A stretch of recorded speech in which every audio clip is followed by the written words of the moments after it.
හතිය, වීසිං, ඇස්මා, උස්ම ගන්න අමාරු. ගොඩාක් නම කියලා ඕකට කියන්නේ ලෙඩක්. ඒ ලෙඩෙන් බේරන්න ඕන නම් බේත් ಜಾති ටිකක් අපි උරන්න ඕනේ. ඒ උරණ බේත් එකෙන් අපි අද කතා කරන්න ආවේ මීටර් ඩෝස් ඉන්හේලර්. මේක තමයි අද කතා කරන්නේ. මේකෙන් ලෝකෙම පාවිච්චි කරන වැරදි නිසා තමයි ගොඩාක් කට්ටියට අඩු වෙන්නේ. පාවිච්චි කරන ක්‍රමේ වැරදි. ඒ නිසා පේෂන්ස්ලා ඇවිල්ලා කියන්නේ ડોක්ටර් ඕක මම පාවිච්චි කරනවා මට හරියන්නේ නැහැ. ડોක්ටර් වෙන බේත් එකක් දෙන්න. ડોක්ටර් ඕ බේත් එක නම් ඉන්හේලර් මට ගන්න බෑ ඒක අදිනකොට වැඩි වෙනවා. මේක එහෙම කියනවා. දැන් ඊට පස්සේ බේත් ටිකයි තියෙන්නේ ඕකට ඉන්හේලර් ටිකක් තියෙන්නේ. ඒකට වැඩියෙන් බේත් ලංකාවත් නෑ පිට රටවලත් මේ ගොඩාක් අඩු. එහෙනම් මූදට තමයි බණින්න තියෙන්නේ. වෙන මොකුත් නෑ ක්‍රමය. එහෙනම් එතන 90% 90ක් පාවිච්චි කරන ක්‍රමය වැරදි. දැන් අපි දැනගන්න ඕනේ. දැන් මේ බේත් එක පාවිච්චි කරන ක්‍රම වැරදි නම් අපිට සනීප වෙන්නේ නැහැ. දැන් මේක පාවිච්චි කරන එකේ ප්‍රශ්න තියෙන්නේ මේක හොයාගත්ත කට්ටිය ෆාමසිටිකල් සයන්ටිස්ට් බේත් කරන්න සයන්ටිස්ට්. ඒගොල්ලෝ තමයි මේක මේ විදියට ගැහුවොත් මේ විදියට ප්‍රමාණය යනවා මේ ප්‍රමාණය යනකොට ඔයාට පහසු හම් වෙනවා කියලා කියනවා. ඒක ඔය පොත රීඩ් කරලා ඒ බලලා තමයි ડોක්ටර්ස්ලා ඔයාලට කියලා දෙන්න ඕනේ.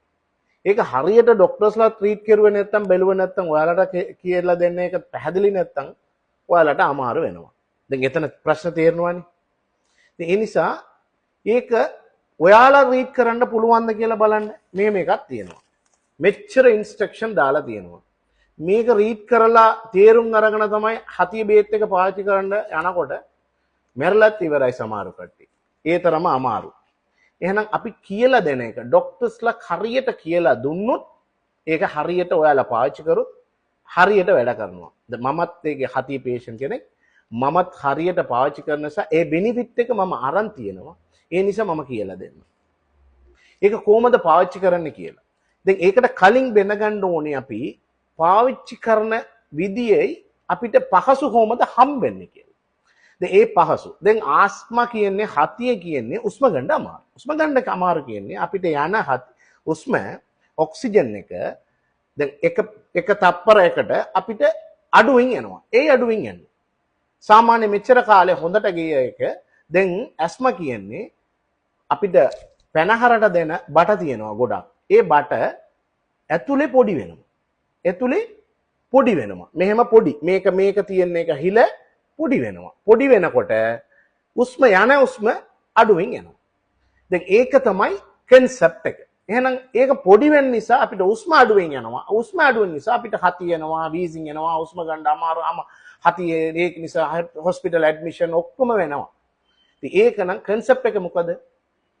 අපි මේ බට එක ලොකු කරා නම් මේ පොඩි එක තියෙන එක ලොකු කරා නම් අපිට යන ප්‍රමාණය උස්ම හරියට ගියත් හම්බුනොත් ඒක හරියට වැඩ කරනවා. එහෙනම් අපි මේක පාවිච්චි කරලා මොකද වෙන්නේ? දැන් මෙතන ගහනකොට ඕ මෙතන ගිහිල්ලා මෙතන යන්න ඕනේ විදියට පාවිච්චි කරන්න ඕනේ. ඒ බටෙන් ඇතුළේ ගිහිල්ලා වැටෙන්න ඕනේ. ඒ කෑලි වැටෙනකොට මේක ලොකු වෙනවා. මෙහෙම ලොකු වෙනකොට අපිට උස්ම යන්න පහසු හම්බ වෙනවා. ඒ concept එකෙන් තමයි අපි මේක පාවිච්චි කරන්නේ. කොහොමද පාවිච්චි කරන්නේ? දැන් මේක කියලා තියෙන විදියට මේක උඩයි පල්ලයට මෙහෙම හොඳට හොලන්න ඕනේ. ෂේක් කරගන්න ඕනේ. හරිද? ඊට පස්සේ දැන් මේක කෑල්ල ඇතුළට යනවා නම් ඇතුලේ බටවලට යනවා නම් ඇතුලේ තියෙන උස්ම දැන් ඇතුලේ උස්ම තියෙනවානේ. ඒක ඔක්කොම එළියට ගියා නම් මේක ඇතුළට ගිහිල්ලා කැලින්ම වැදෙනවා. ඒ බටවලට වැදෙනවා. දැන් එහෙනම් ඒ විදියට මොකද කරන්න ඕනේ? ඊළඟ ස්ටෙප් එක ඇතුලේ තියෙන උස්ම එළියට දාන්න ඕනේ. හොඳට උස්ම එළියට දාන්න ඕනේ. ඊට පස්සේ මේක ෂෑක් කරයින් පස්සේ උස්ම එළියට දැම්මට පස්සේ මේක කටේ තියලා කට වහලා ගහන්න ඕනේ.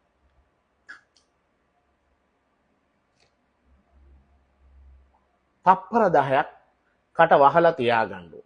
එහෙනම් මෙතන තියෙන බේත් එක ඔහොම හිටින් පැනහලට යනවා හිමි. එහෙම ගියාට පස්සේ අපි එතන අපිට ටක් ගාලා පහසු හම්බ වෙනවා. දැන් මේ ඔක්කොම තේරෙන්නේ නැත්තම් කමන්නේ. දෙකක් තේරුම් ගන්න. උස්ම එළියට දානවා තප්පර 10ක් වහලා තියෙනවා. කට වහලා තියෙනවා.